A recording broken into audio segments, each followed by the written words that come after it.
আসসালামু আলাইকুম। মেজারিং ইনস্ট্রুমেন্টের যে পড়ালেখা চলছিল, আজকে মেজারিং ইনস্ট্রুমেন্টের কাঠামো বা গঠন এ বিষয় নিয়ে আলোচনা হবে। মেজারিং ইনস্ট্রুমেন্টের প্রধান যে অংশগুলি থাকে, যন্ত্রাংশ বা উপাদান, সেগুলি লেখা হয়েছে মুভিং সিস্টেমের সাপোর্ট, স্থায়ী চুম্বক, তারপরে আছে পয়েন্টার ও স্কেল, কভার বা আবরণ, কেস। এই চারটি প্রধান অংশ। এখন দেখা যাক যে এই চারটি যে সংক্ষিপ্ত বর্ণনা কিভাবে আসে। সাপোর্ট অফ মুভিং সিস্টেম বা মুভিং সিস্টেমের যে সাপোর্ট, সেটা হলো ইন্ডিকেটিং ইনস্ট্রুমেন্টের এই পুরো সিস্টেমটাকে ধরে রাখার জন্য এক ধরনের জিনিস ব্যবহার করা হয়, তাকে আমরা সাপোর্ট বলছি। তা দুই রকমের সাপোর্ট ব্যবহার করা হয়, একটা হলো পিভটের সাহায্যে আর একটা হচ্ছে ঝোলানো সুতার সাহায্যে।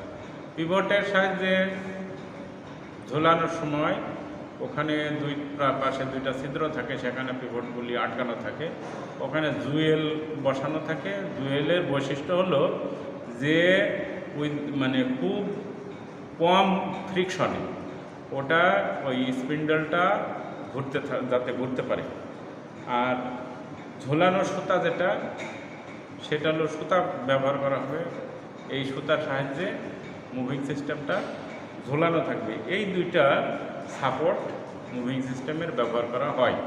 তাহলে মুভিং সিস্টেমের যে সাপোর্ট, সে দুই রকমের, একটা হলো তৈরি করা হয় পিভটের সাহায্যে আর একটা তৈরি করা হয় ঝোলানো সুতার সাহায্যে। এরপরে চলে আসি পার্মানেন্ট ম্যাগনেট বা স্থায়ী চুম্বক। যে কোনো ইনস্ট্রুমেন্ট কাজ করতে গেলে, মেজারিং ইনস্ট্রুমেন্ট কাজ করতে গেলে সেই ক্ষেত্রে চুম্বক বলরেখার দরকার, এবং চুম্বক বলরেখায় একটা থাকবে স্থায়ী চুম্বক। স্থায়ী চুম্বক বা পার্মানেন্ট ম্যাগনেট, এই পার্মানেন্ট ম্যাগনেটের দুইটা পোল থাকে, নর্থ পোল এবং সাউথ পোল। এর বাইরের অংশে এই যে নর্থ পোল থেকে সাউথ পোলের দিকে বলরেখা যায় এবং ওখানে একটা ফিল্ড উৎপন্ন হয়। ওর মাঝেই মুভিং সিস্টেম থাকে, যার ফলে সেখানে ফ্লাক্স উৎপন্ন হয়। এই দুইটা ফ্লাক্সের ভিতরে ইন্টারাকশনের ফলে সেখানে টর্ক উৎপন্ন হয় এবং মুভিং সিস্টেম মুভ করে, চলাচল করে। ফলে পার্মানেন্ট ম্যাগনেট একদম অত্যাবশ্যকীয় একটা জিনিস, ইনস্ট্রুমেন্টের ক্ষেত্রে লাগবেই। এই পার্মানেন্ট ম্যাগনেট যে সমস্ত ধাতু দিয়ে তৈরি করা হয়, তার প্রথমত হলো অ্যালনিকো। এটা আমেরিকার তৈরি, এর শতকরা হার আছে। এটা সংকর ধাতু, কয়েক রকমের ধাতু একত্রিত করে করা হয়েছে, যেমন অ্যালুমিনিয়াম 18%, নিকেল 12%, কোবাল্ট 6%। এই 10% অ্যালুমিনিয়াম, 18% নিকেল, 12% কোবাল্ট আর 6% কপার, এবং বাকিটুকু থাকে হলো আয়রন বা লোহা। আর যুক্তরাজ্য কর্তৃক যে ধাতু ব্যবহার করা হয় সেটা সংকর ধাতু, একে বলা হয় অ্যালকোম্যাক্স। এটা আয়রন, অ্যালুমিনিয়াম, কোবাল্ট মিশ্রণে সংকর ধাতু, বলতে এর কোয়ারসিভ ফোর্স বা নিগ্রহ বল অত্যন্ত বেশি। এছাড়াও কিছু ক্ষেত্রে পার্মানেন্ট ম্যাগনেটের ভেতরে সামান্য পরিমাণ টাংস্টেন, কোবাল্ট বা ক্রোমিয়াম মিশানো হয়ে থাকে, যাতে করে তেমন একটা ক্ষয় না হয়। ক্ষয় হলে সমস্যা। তারপরেও একটি বিষয় আমরা জানি যে পার্মানেন্ট ম্যাগনেট ব্যবহার করলে সময়ের সাথে সাথে তার চুম্বকত্বের পরিমাণ কমে আসে। তো কমে আসলে তখন আর সঠিক রিডিং দেয় না। তো যেসব ধাতুগুলো ব্যবহার করলে এই চুম্বকত্বের পরিমাণ বেশি একটা কমে না, সে ধরনের ধাতুকেই আমরা বেছে নিই। পরবর্তী পয়েন্টটা আছে পয়েন্টার ও স্কেল। পয়েন্টার বলতে আমরা যে ইনস্ট্রুমেন্টের উপরে তাকালে যেটা দেখতে পাই একটা কাঁটার মতো, যেমন ঘড়ি, আগে কাঁটা যুক্ত ছিল, এখনও কাঁটার ঘড়ি পাওয়া যায়। ওই যে স্কেলের উপর চলাচলের জন্য একটা শলাকা দেখা যায়, ওই শলাকাই মান নির্দেশ করে কোন বরাবর থাকবে, এই একেই বলা হয় পয়েন্টার। আমরা যদিও চলতি ভাষায় কাঁটা বলি, এটা হলো পয়েন্টার। এবং পয়েন্টারটা একটা সারফেসের উপরে চলাচল করে। এই সারফেসটা কে বলা হয় স্কেল। ওখানে দাগ কাটা থাকে 0, 1, 2, 3, 4, 5, 6, 7, 8, 9 এভাবে দাগ কাটা থাকে। অ্যামিটার হলে এ লেখা থাকে, ভোল্ট মিটার হলে ভি লেখা থাকে, তারপর ওয়াট মিটার হলে ডব্লিউ লেখা থাকে। এগুলো কি? এগুলো মূলত এইটাকেই স্কেল বলা হয়। পয়েন্টারের বৈশিষ্ট্য হলো সে খুব পাতলা করে তৈরি করা হয়। পয়েন্টার কি করা হয়? পাতলা, ওজনে খুব কম করা হয়, যাতে করে সে চলাচলে বিঘ্ন না ঘটে, সহজে চলতে পারে। আর এটা অ্যালুমিনিয়ামেরই তৈরি করা হয় বেশি, অ্যালুমিনিয়ামের ওজন যেহেতু কম সেজন্য।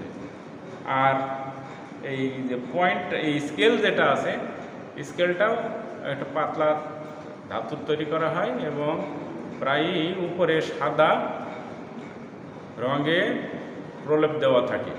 আর সেই সাথে সাথে কোনো কোনো ক্ষেত্রে পয়েন্টার দিতে ভালো করে দেখা যায়, সেজন্য অর্ধগোলাকার পথ দিয়ে ওখানে আয়নার মতো তৈরি করা হয়, তাহলে পয়েন্টারকে সঠিকভাবে দেখা যায়। এই স্কেল, তাহলে পয়েন্টার এবং স্কেল খুব গুরুত্বপূর্ণ জিনিস।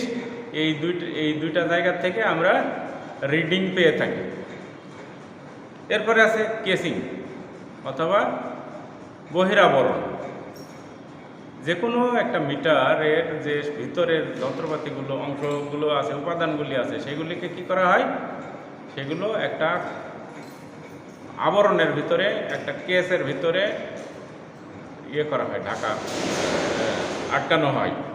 তা ধরো বাইরে থেকে ধুলাবালি আসতে পারে, ধুলাবালি প্রোটেক্ট করে, বালি, আর্দ্রতা, বহিরাগত চৌম্বক ক্ষেত্র, অবাঞ্ছিত আঘাত, এইসবকে ইনস্ট্রুমেন্টকে রক্ষা করে। এজন্য শক্ত কাঠ, বেকেলাইট, ঢালাই লোহা, ইস্পাত, পিতল ইত্যাদি দিয়ে ওই কভার তৈরি করা হয়। তো বাইরের যে অংশটা আমরা দেখতে পাই, যেটা ঘাত প্রতিঘাত সহ্য করে, সেটাই হলো কভার। এই কভারের সাথে সাথে আরেকটা স্ক্রু দেওয়া থাকে, এই হলো চারটি অংশ। এই স্কেলের উপরে নিচের দিকে এইরকম একটা স্ক্রু থাকে, একে বলা হয় জিরো অ্যাডজাস্টমেন্ট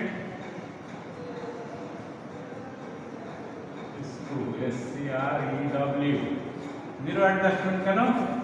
কারণ হলো কোনো সময় আমরা যখন সাপ্লাই এর সাথে মিটারকে সংযুক্ত করি নাই, তখনও দেখা যায় যে কাটা হয় জিরোর পূর্ব দিকে অথবা জিরোর পরে কিছুটা এগিয়ে বা পিছিয়ে থাকে। তাহলে এই ক্ষেত্রে রিডিং সঠিক আসবে না। এই স্ক্রুটা যদি আমি স্ক্রুড্রাইভার দিয়ে আস্তে আস্তে অ্যাডজাস্ট করি, তাহলে দেখা যাবে যে এই জিরো ইনিশিয়াল অবস্থানে, আদি অবস্থানে পয়েন্টার অবস্থান করছে সাপ্লাই দেওয়ার আগে। সাপ্লাই দেওয়ার পরে সেটা রিডিং দেবে, কিন্তু যদি সাপ্লাই দেওয়ার আগে রিডিং দিতে থাকে, তাহলে কিছু অংশ এগিয়ে থাকে বা পিছিয়ে থাকে, তাহলে ওর ত্রুটি আছে ওই ইনস্ট্রুমেন্টটার। ত্রুটি দূর করার জন্যই জিরো অ্যাডজাস্টমেন্ট স্ক্রু ব্যবহার করা হয়। এছাড়া আমরা ইনস্ট্রুমেন্টের ভারসাম্য রক্ষার জন্য বিভিন্ন ধরনের কন্ট্রোলিং সিস্টেম ব্যবহার করতে পারি, তা আগেই আমরা উল্লেখ করেছি। এই ছিল একটা ইনস্ট্রুমেন্টের বিভিন্ন অংশ। এই অংশগুলি নাম এবং তার সম্পর্কে আমাদেরকে একটু জেনে রাখতে হবে, একটা ইনস্ট্রুমেন্টের কী কী অংশ থাকে। এরপরে আছে টর্ক ওয়েট রেশিও। ইনস্ট্রুমেন্টের ক্ষেত্রে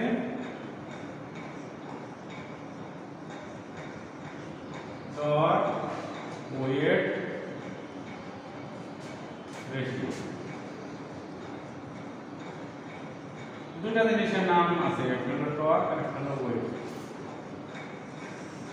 টর্ক ওয়েট হলো কি টর্ক? Deflecting torque.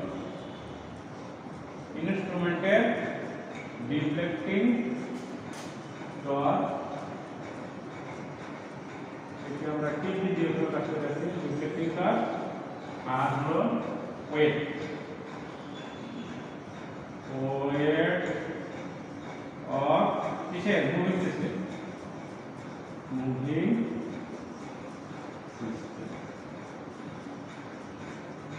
যে ইনস্ট্রুমেন্টে যত বেশি পরিমাণ টর্ক উৎপন্ন হবে সেই ইনস্ট্রুমেন্ট তত ভালো কাজ করে। তাহলে উপরের অংশটা যদি বেশি হয় আর নিচের অংশ তো কনস্ট্যান্ট, অর্থাৎ একটা ইনস্ট্রুমেন্টের ওজন তো আর কম বেশি হবে না, বিভিন্ন সময় ভর কম বেশি হবে না, সেজন্য ডিফ্লেক্টিং টর্ক বেশি যত উৎপন্ন হবে ওই ইনস্ট্রুমেন্টের ফাংশন তত ভালো। এবং এই ক্ষেত্রে বলা হচ্ছে যে অবশ্যই টর্কের রেশিও 0.1 এর থেকে বেশি হবে। রেশিওটা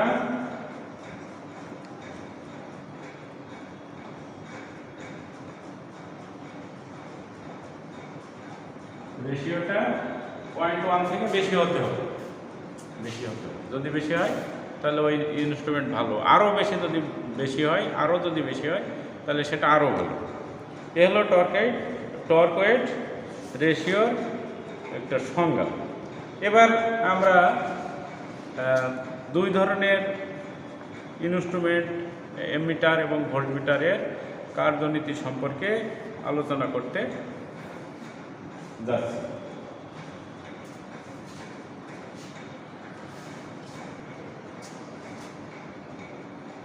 প্রথমে হলো অ্যামিটার।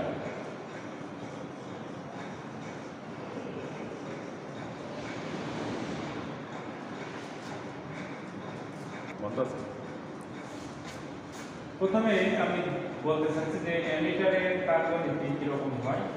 আমি অ্যামিটারকে একটা সোর্সের সাথে সংযুক্ত করলাম এবং তার সাথে লোডও যুক্ত করেছি। তো আমি দেখতে পাচ্ছি যে এখানে যে কারেন্ট আসবে এই কারেন্টটা দুইটা পথে বিভক্ত হয়ে যায়। এই মিটারের ভিতর দিয়ে একটা অংশ আর হলো এই লো রেজিস্ট্যান্সের ভিতর দিয়ে একটা অংশ প্যারালালি সংযুক্ত হয়, একে শান্ট রেজিস্ট্যান্স বলে। তো শান্ট রেজিস্ট্যান্সের মান অনেক কম আর মিটারের যে রেজিস্ট্যান্স তা বেশি। তাহলে সেই ক্ষেত্রে মোট যে রেজিস্ট্যান্স তার কিছু অংশ মিটারের ভিতর দিয়ে প্রবাহিত হবে এবং এর ফলেই সেইখানে যে ডিফ্লেক্টিং টর্ক উৎপন্ন হবে। তো অ্যামিটার যেহেতু লো রেজিস্ট্যান্স লাগানো হয়েছে তাহলে আসলে টোটালি এই ক্ষেত্রে রেজিস্ট্যান্সের পরিমাণ কম থাকে, যেহেতু প্যারালালি সংযুক্ত হয়েছে। আমি দেখতে পাচ্ছি যে লোডের সাথে অ্যামিটারটাকে সিরিজে সংযুক্ত করা হয়েছে এবং মোট যে কারেন্ট, এখানে টোটাল যে কারেন্ট সেই কারেন্টটা এই শান্ট কারেন্ট এবং মিটার কারেন্ট, এই দুই কারেন্ট এর যোগফলের সমান। তাহলে দেখতে পাচ্ছি যে লোডের সাথে সিরিজে মিটারটাকে সংযুক্ত করা হয়েছে এবং মোট কারেন্টের একটা অংশ তার ভিতর দিয়ে প্রবাহিত হচ্ছে। এখানে টোটাল যে রেজিস্ট্যান্স বা ইকুইভ্যালেন্ট রেজিস্ট্যান্স যেটা হবে সেটা তুলনামূলকভাবে অনেক কম হবে। তাহলে এই মোট রেজিস্ট্যান্সের কিছু অংশ প্রবাহিত হওয়ার মাধ্যমে বা কম পরিমাণ কারেন্ট প্রবাহিত হওয়ার মাধ্যমে অ্যামিটার কাজ করবে। তাহলে ভোল্টমিটারের ক্ষেত্রে কি হবে? এখানে সিরিজে সংযুক্ত করেছে, তা দেখা গেল ভোল্টমিটারের ক্ষেত্রে ঠিক তার উল্টো একটা বিষয় দেখতে পারবো।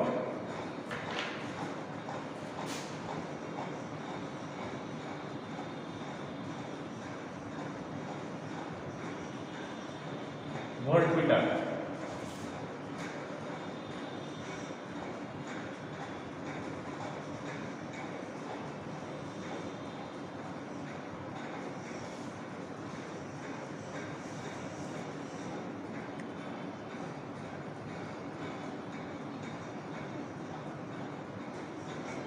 সোর্স, এখানে কারেন্ট গেল, এই কারেন্টে এইটা হলো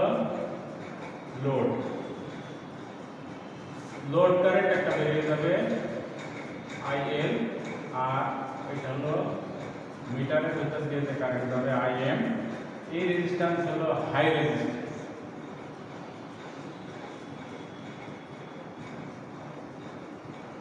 রেজিস্ট্যান্স, এটা হলো এই যে ভোল্টমিটার সিরিজে হাই রেজিস্ট্যান্সের সাথে সিরিজে সংযুক্ত করা হবে। একটা রেজিস্ট্যান্স সংযুক্ত থাকবে, হাই রেজিস্ট্যান্স, উচ্চ মানের রেজিস্ট্যান্স, এবং এই অংশটা কি হবে, লোডের সাথে প্যারালালে সংযুক্ত থাকবে। এইখানে দেখেছি অ্যামিটারের ক্ষেত্রে সিরিজে সংযুক্ত আছে, আর ভোল্টমিটারের ক্ষেত্রে দেখছি প্যারালালে সংযুক্ত আছে।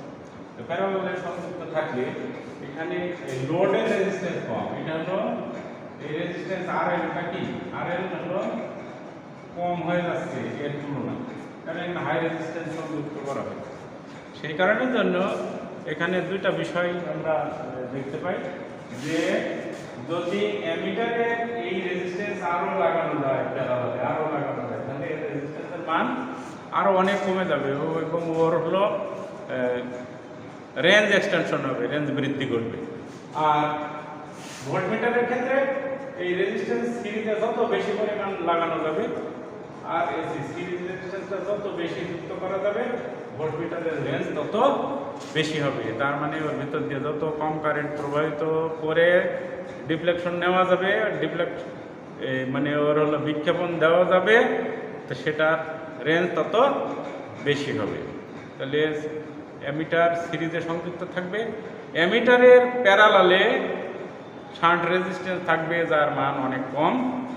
আর ভোল্টমিটারের ক্ষেত্রে ভোল্টমিটারকে লোডের সাথে প্যারালালে যুক্ত করা হবে, এবং ভোল্টমিটারের সাথে হাই রেজিস্ট্যান্স যুক্ত করে দেওয়া হবে। এই হলো দুইটা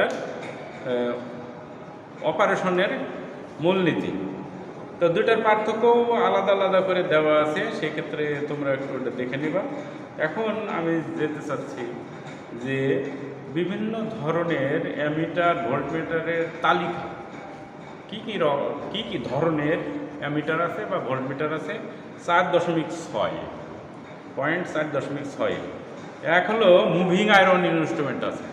অ্যামিটার এবং ভোল্টমিটার মুভিং আয়রন টাইপের হতে পারে, তা আবার দুই রকম। একটা হলো attraction type moving iron instrument, আর একটা হলো repulsion type moving iron instrument, অর্থাৎ আকর্ষণধর্মী আর বিকর্ষণধর্মী। মুভিং কয়েল ইনস্ট্রুমেন্ট, এটা স্থায়ী চুম্বক মুভিং কয়েল ইনস্ট্রুমেন্ট হতে পারে, আবার ডাইনামোমিটার টাইপ ইনস্ট্রুমেন্ট হতে পারে। ডাইনামো টাইপ ইনস্ট্রুমেন্ট যেটা বা মুভিং কয়েল ইনস্ট্রুমেন্ট যেটা, এই দুইটাই কিন্তু এসি এবং ডিসি উভয়ের ক্ষেত্রে কাজ করবে, অর্থাৎ এসি ডিসি উভয় ক্ষেত্রে ব্যবহার করা যাবে। আরেকটা 3 নম্বরে আসছে হট ওয়্যার টাইপ ইনস্ট্রুমেন্ট। 5 নম্বরে হলো induction type instrument. Induction type instrument আবার দুই রকমের, একটা হলো ফেরারিস টাইপ আর একটা শেডেড কোল্ড টাইপ। এবং এক্ষেত্রে বলা দরকার যে induction type instrument always AC সার্কিটে ব্যবহার করা হয়। কোন ধরনের সার্কিটে? সর্বদাই এসি সার্কিটে ব্যবহার করা হয়। ইন্ডাকশন টাইপ ইনস্ট্রুমেন্ট কোনো অবস্থাতেই ডিসিতে ব্যবহার করা হয় না। আর একটা আছে রেকটিফায়ার ইনস্ট্রুমেন্ট। এটা যেহেতু রেকটিফাই করে কারেন্ট ব্যবহার করা হয়, সেজন্য এটা ডিসিতে ব্যবহার করা হয়। তাহলে রেকটিফায়ার টাইপ ইনস্ট্রুমেন্ট সর্বদা ডিসিতে ব্যবহার করা হয়। এখন আমি বলতে চাই যে এই যে আমাদের ভোল্টমিটার এবং অ্যামিটার, এই মিটারগুলি দেখলাম, এই মিটারগুলির কিছু কমন ইরর আছে, ত্রুটি ঘটতে পারে।